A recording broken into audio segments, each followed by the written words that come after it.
अस्सलाम वालेकुम प्यारे तलबा। जमायत हफ्तम उर्दू हमने अपनी कहानी मुकम्मल कर ली है दिल्ली और शहरी ज़िंदगी।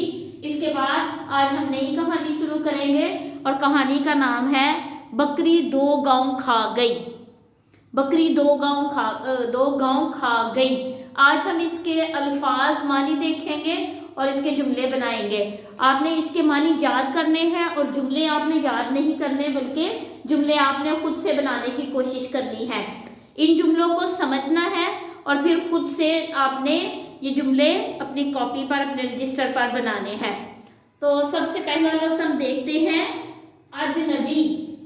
अजनबी अजनबी कहते हैं नावाकिफ को, ऐसा बंदा कि जिसको हम नहीं जानते या जो हमारे लिए नावाकिफ होता है उसको कहते हैं अजनबी। किसी अजनबी से कोई चीज़ लेकर ना खाएं, यानी हदायत की हुई है कि किसी अजनबी से कोई चीज़ लेकर नहीं खानी चाहिए, ऐसे बंदे से कि जिसको आप नहीं जानते हैं उससे कोई भी चीज़ ना लें और ना ही खाएं।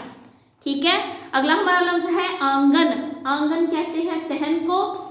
हमारे घर के आंगन में गुलाब का पौधा है, यानी हमारे सहन में गुलाब का पौधा है। अगला लफ्ज़ है हमारा जागीर। जागीर होता है किसी चीज़ का मालिक होना या वो शय जो किसी के कब्जे में होती है। ठीक है। ये घर अहमद अली की जागीर है, यानी ये घर जो है ना वो उसके कब्जे में है, ये उसका घर है। ठीक है, अहमद अली का। आगे अगला लफ्ज़ है हमारा दीदार। दीदार होता है देखना। मदीने में लोग हजूर पाक सल्लल्लाहु अलैहि वसल्लम के दीदार के लिए खड़े थे, यानी जब हजूर पाक ने मक्का से मदीना हिजरत की तो हजूर पाक के दीदार के लिए लोग खड़े थे। अगला लफ्ज़ है दर्दनाक। दर्दनाक होता है दर्द से भरा हुआ, ये दर्द से भरी हुई। जख्मी ने अपनी दर्दनाक दास्तान सुनाई, यानी जख्मी ने अपनी जो कहानी थी वो बताई कि किस तरह से वो उसके साथ ऐसा हुआ, जख्म लगे उसको। अगला लफ्ज़ है हमारा झोंपड़ी। झोंपड़ी कहते हैं घास फूस का मकान हो, कोई लकड़ी का बना हो, कोई झाड़ियाँ वगैरह लगा के, कोई कपड़ा शपड़ा लगा के वो घर बनाया हो तो उसको कहते हैं झोंपड़ी। छोटा सा घर कमरा नुमा होता है। जंगल के पास एक बुढ़िया की झोंपड़ी थी। ठीक है। अगला लफ्ज़ है हमारा आंखें फटी की फटी रह जाना, यानी बहुत हैरान हो जाना, बहुत हैरान रह जाना। सोने का सेट देखकर जमीला की आंखें फटी की फटी रह गई, यानी वो बहुत हैरान हुई इतना कीमती सेट देखकर। अगला लफ्ज़ है मुसाहिब।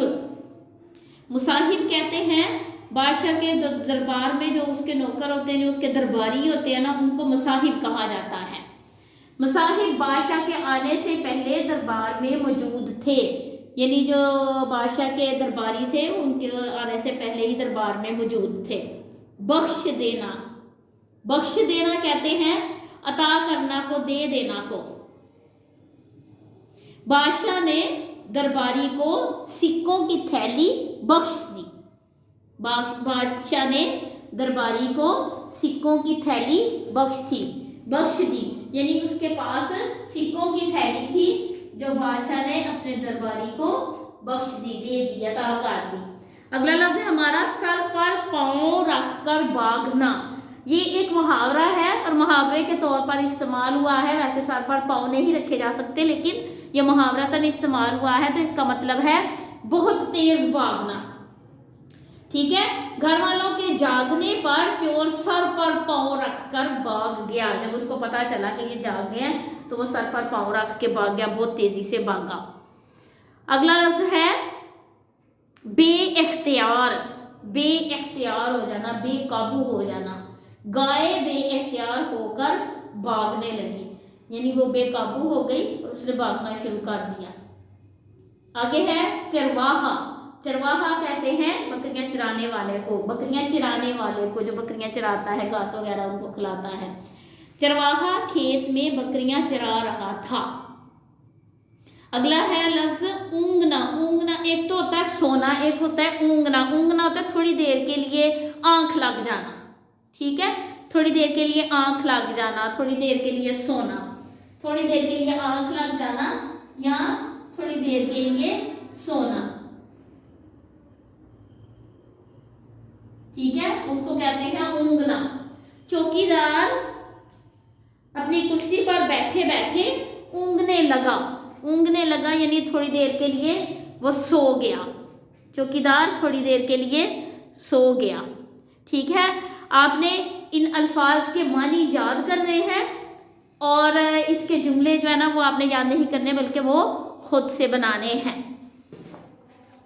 ये अल्फाज आपकी किताब के सफ़ा नंबर 86 है आपकी किताब का, उस पर ये अल्फाज मौजूद हैं। आपने इसके मानी याद करने हैं और इसके जुमले अपने रजिस्टर पर बनाने हैं। कल हम इंशाअल्लाह इसके सवालात के जवाब करेंगे, इसकी तफहीम करेंगे और जो बाकी की मश्क है कहानी की वो करेंगे।